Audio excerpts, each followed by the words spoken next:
Dear students, in this class now let us discuss about the continuity of different type of functions. So, now we are going to an important result. The result says that f is a function, f from a to r, which is continuous at a c. The function is continuous at a c following a.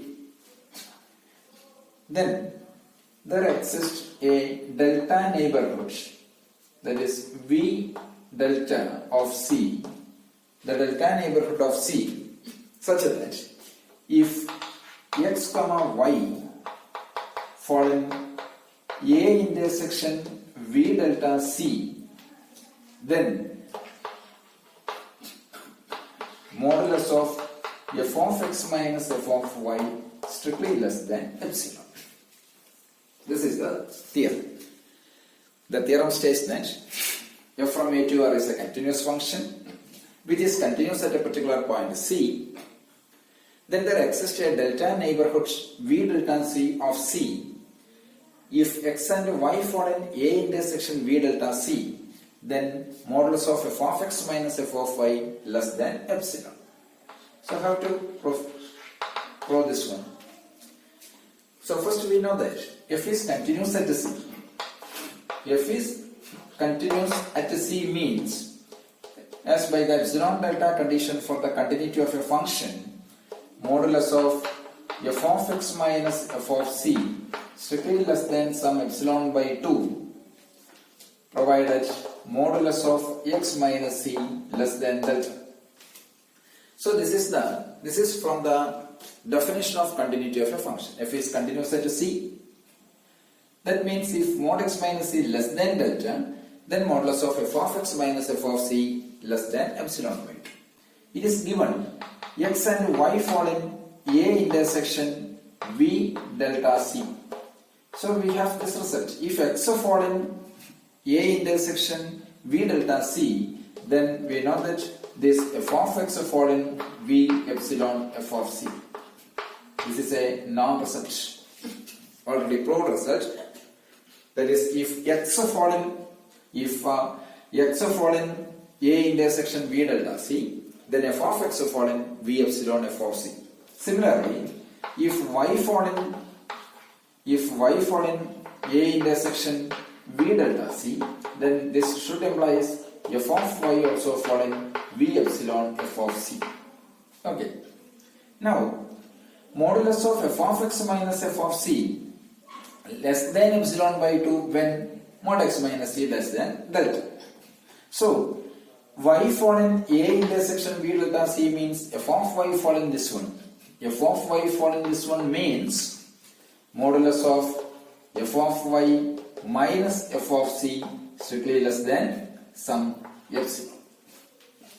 Okay.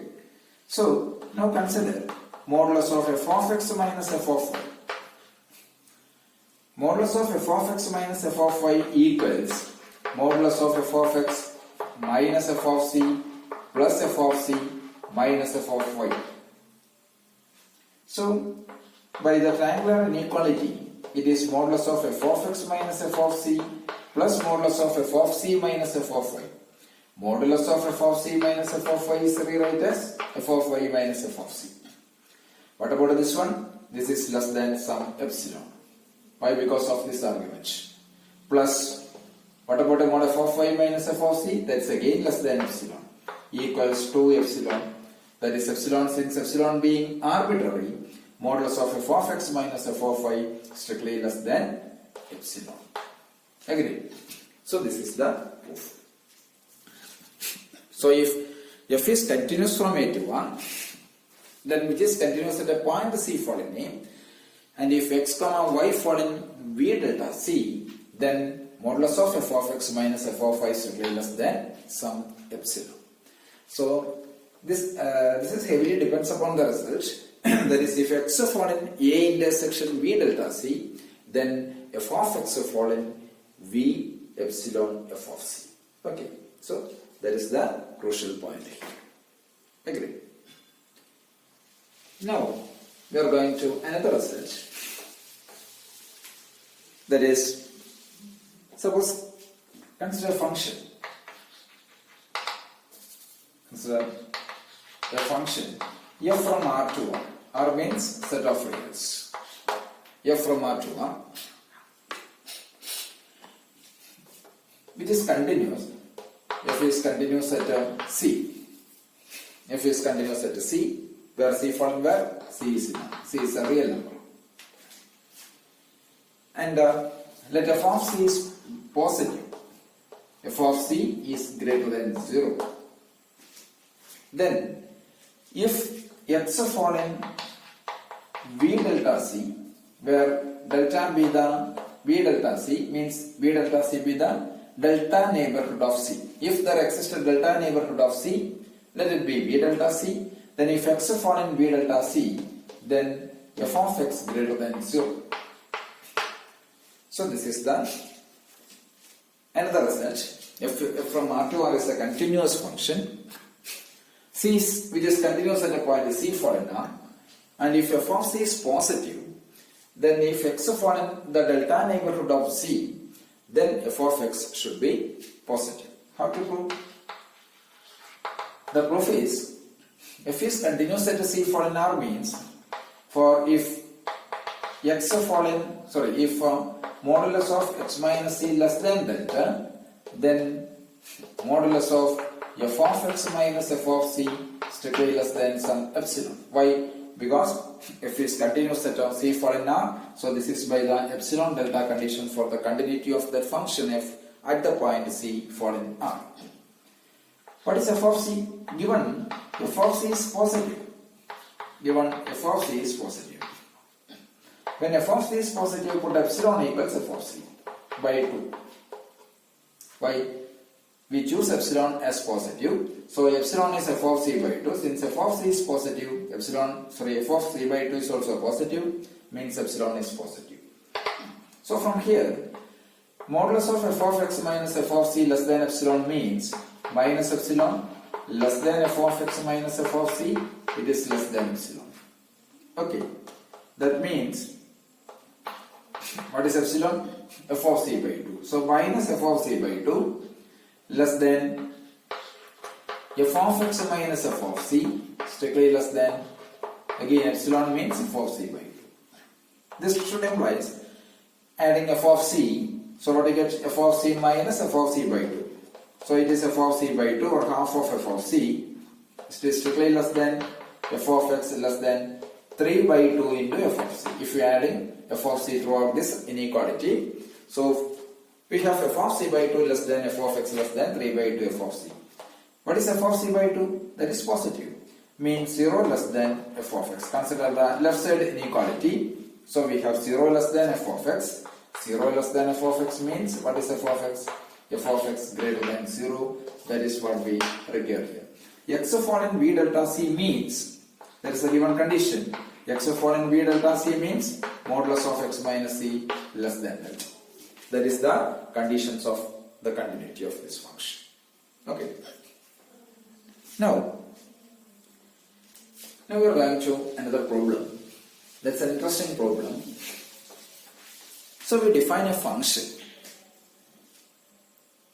We define a function g or f from R to 1.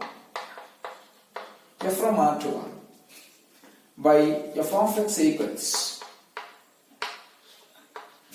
2x if x is a rational number.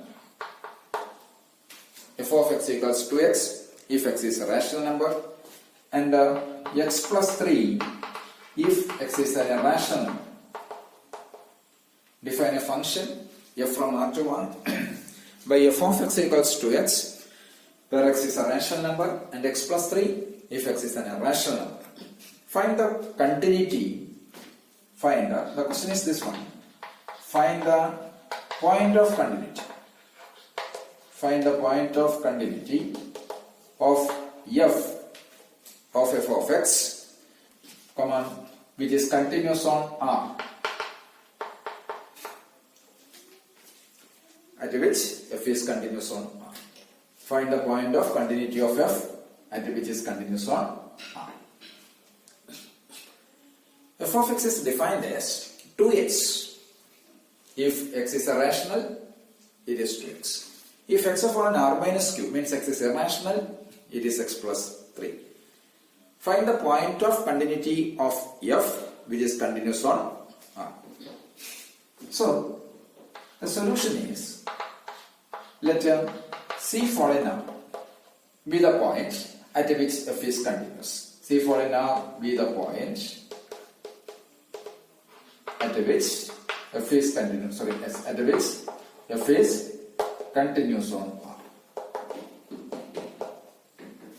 Okay. C following R. Let xn be a sequence in Q. Here we use the sequential criteria. Let xn fall in Q and sequence yn fall in R minus Q. We choose two of the sequences. One is a rational sequence, other is a rational sequence. Xn is a rational sequence and yn is an irrational sequence. Xn fall in Q and yn fall in R minus Q.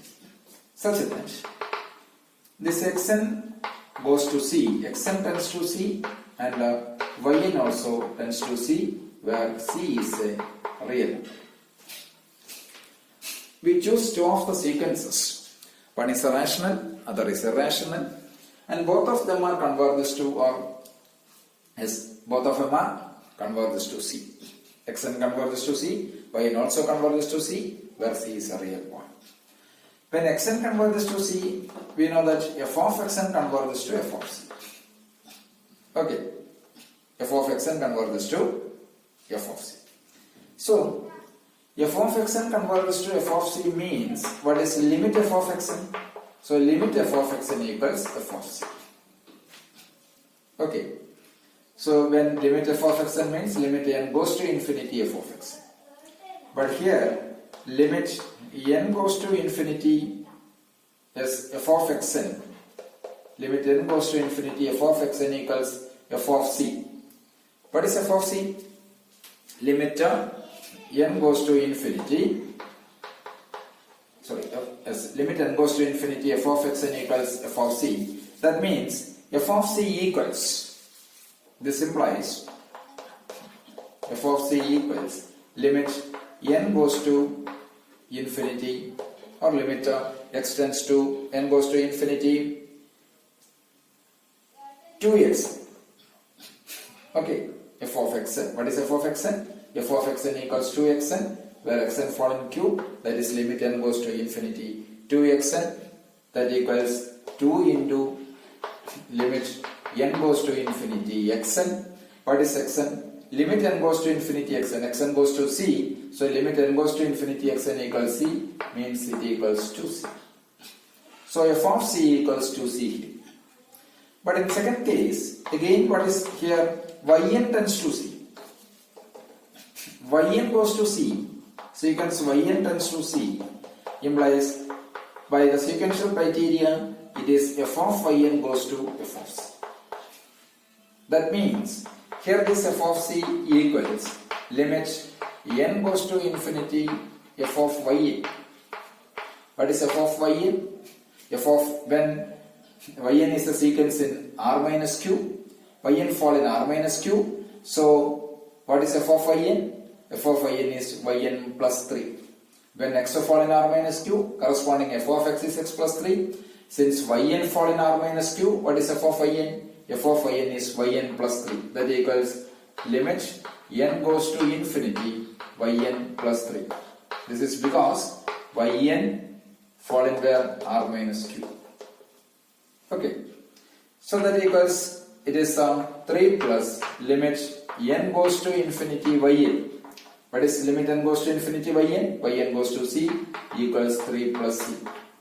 So first case, there are two results. That is, one is f of C equals 2C. Here, f of C equals 2C. And second case, we know that f of C equals 3 plus C. Left sides are equal, so right side should be equal. So that means 2c equals 3 plus c implies c equals 3.